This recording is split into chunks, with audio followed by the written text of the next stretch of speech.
Only on WBTV, Charlotte-Mecklenburg Schools is investigating a racially charged incident at Olympic High School. Thanks for joining us. First at 4, I'm Dalford Jones. And I'm Siobhan Bryan. Olympic High School is in the Steel Creek area near I-485.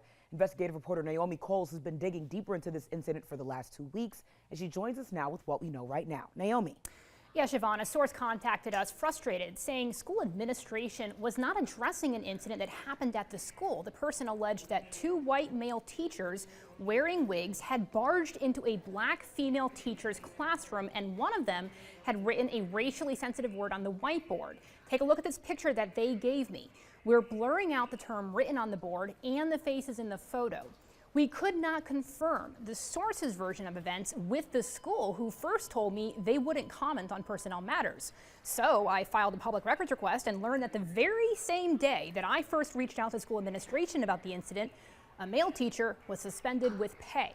When I went to the school board about all this, Chairwoman Stephanie Sneed confirmed an ongoing investigation and sent this statement, quote, "The Board of Education has the highest of expectations of everyone in the CMS community, including appropriate conduct and compliance with board policies.